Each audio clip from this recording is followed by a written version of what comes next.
Isn't that a pretty useless live shot? Welcome back to Morning Joe. It's a nice shot. Yeah.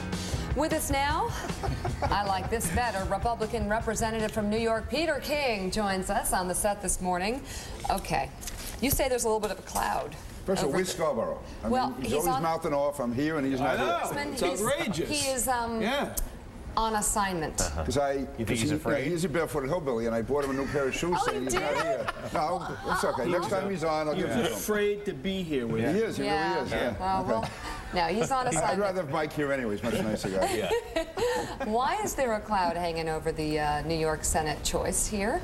Because this is the most bizarre process. From the beginning, Caroline Kennedy was anointed. She was the queen. She was a princess. She was going to get it, and suddenly... Face it, you wanted to run against her. Yeah, I really did. Yeah, it would have been great. Yeah. I would have been on the show every morning. Man, it would have been terrific. Couldn't have gotten away from it.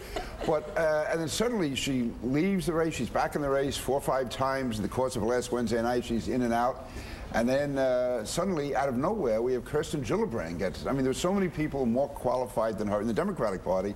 She's out of the mainstream of Democratic politics, and I'm saying, why was she selected? It's because there's fundraising behind her.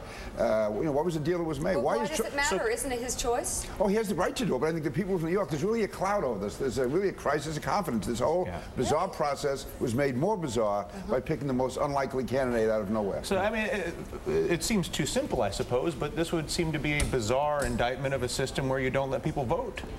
Yeah, I think there should be special. Yeah, I mean, we could go on all day about this. Let's vote for people. We screw it up sometimes, but we don't screw it up this bad. Yeah. No, first of all, I mean, that's the system. You have to have, to me, you should have a special election. It should be clear. There should be a special election. Absolutely. I guess because these things only happen once every 30 or 40 years, we forget about it, but we should. I agree with you. 2 and 1. Speaking of voting, what are you going to do when the vote comes up in the House about the additional TARP money that's going to be on the table? Well, actually, I voted against it. I voted for TARP originally, but right now the reason there's been no disclosure. If you're giving this kind of money away or you're using it, to me, at the very least, they should explain who got it, why it was used, how it was used. You know, that's not asking a lot. I mean, that to me, it should be the basics. Now, I don't know if you can be telling them how to spend it or telling a bank they have to give a loan to this one or that one, but the fact is they should be talking, they should be explaining fully where the money went. Did they buy new carpeting? The new package, Obama's new package.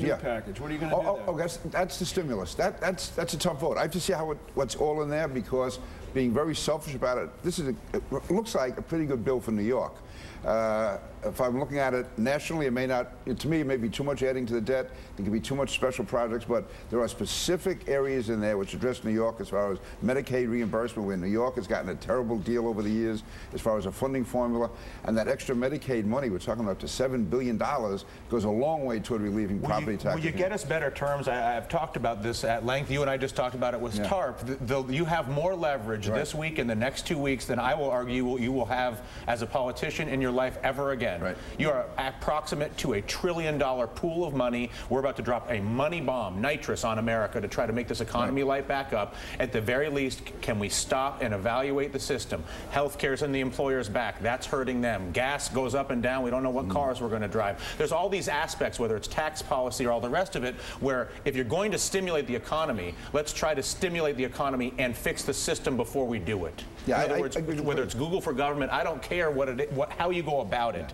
But don't just drop a bunch of money on the same old tired system. You have to have disclosure. I'm not in the majority, but I strongly and fully support that. Absolutely. I mean, to me, you know, we voted on this back in September, October. Paulson Bernanke said the world was going to collapse if we didn't do it. I remember. And first of all, the money didn't go where it was supposed to go. They didn't buy toxic assets.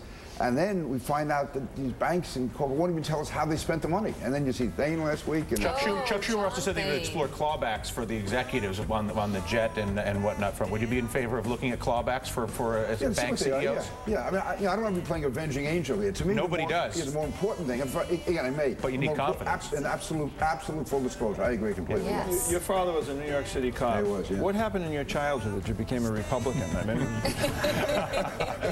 in New York, being a Republican is kind of like being a Democrat in Boston. All right, well. You also can see some of the liberal Democrats that took over New York and became a different story. He's speaking some sense about this financial situation we're in, Barnacle. He always does. Yes.